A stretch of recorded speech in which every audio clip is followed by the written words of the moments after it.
Non, c'est grave. Moi, je parle d'une discipline qui m'a amené à faire un stage de virilité intensif ce week-end. Je reviens d'une partie dominicale d'airsoft. Alors, qu'est-ce que l'airsoft?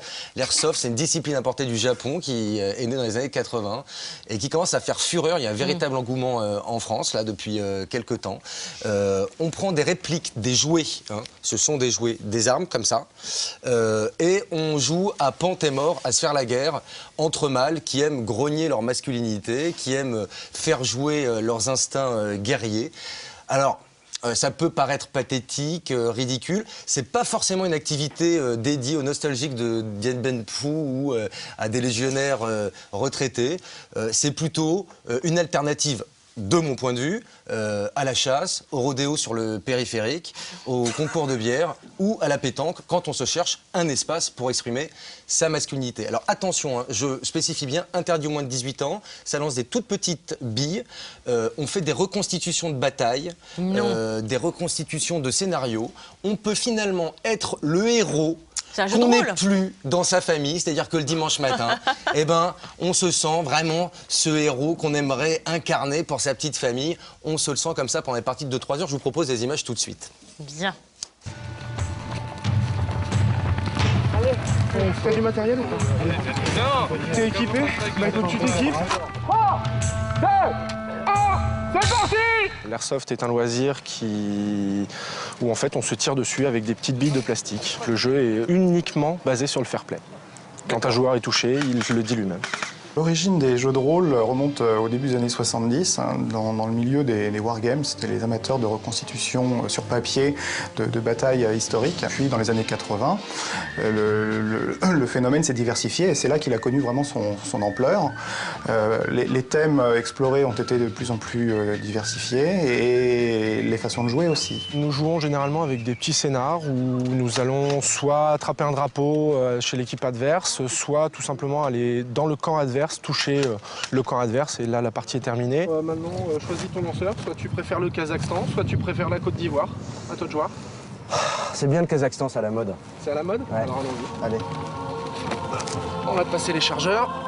Le côté masculin, il est à l'origine du jeu, puisque c'était plutôt des jeux de bataille, donc il y avait un public très masculin.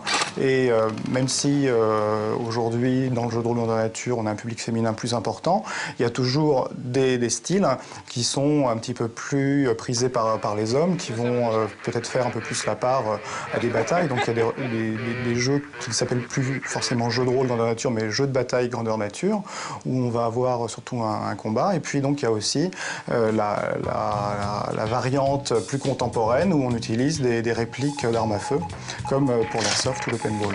Actuellement, je crois qu'on a 2 membres féminins parmi nos membres. Mais c'est surtout que ça sent beaucoup la testostérone. Le besoin masculin de se projeter dans un univers guerrier, je pense que c'est peut-être un peu dans les gènes, c'est un héritage du passé. Aujourd'hui, les gens ne sont plus très portés sur la guerre comme autrefois. On pourrait croire qu'il y a effectivement des prédispositions pour les militaires ou les pompiers ou les policiers à venir chez nous, mais en fait, à l'usage, dans notre association, nous sommes plus de 100 membres chaque année. Il y a de tout. Ça va de l'étudiant jusqu'à l'avocat, en passant par le médecin, l'urgentiste. Mon pseudonyme, c'est Jaguar. Alors pourquoi Jaguar? Pourquoi Jaguar? Le côté félin, le côté fauve, voilà, ce côté furtif. Il faut aussi bricoler, parce qu'il faut s'équiper, préparer son costume. Certains hommes se mettent à la couture pour pouvoir faire du jeu de rôle grandeur nature, parfois. Il y en a qui vont par groupe, qui se couvrent les uns les autres. Moi, je fais partie des grands fadas qui courent devant en criant Géronimo et qui tirent sur tout ce qui bouge. Ok, bon, je te suis alors. Allons-y.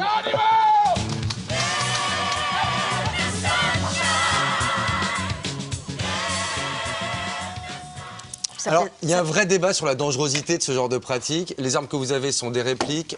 Pour les moins de 18 ans, Silver, vous avez l'arme de Casino Royale James Bond, la Winchester de John Wayne, moi j'ai le pistolet d'Harrison Ford dans La Guerre des Étoiles. Avec cette discipline, on peut s'amuser à reproduire plein de scénarios de cinéma, des batailles, etc. Ça peut être drôle. Les petites billes sont écologiques, elles se désagrègent. Et l'association que vous avez vue dans le magnéto est une association recommandable. Il y a des dérapages, celle-là est recommandable. L'avenir dira si cette discipline est encadrable. Donc naturellement, faites appel à la Fédération des jeux de rôle grandeur nature si vous voulez vous y essayer, parce qu'il y a des associations dont nous ne pouvons répondre ici, où nous ne faisons pas la promotion des armes, naturellement. Vous avez combattu avec un procureur. C'est-à-dire, il y a des gens sérieux dans la vie. Ouais, C'est drôle. exactement. C'est drôle. Bon, Emmanuel, des gens normaux, il en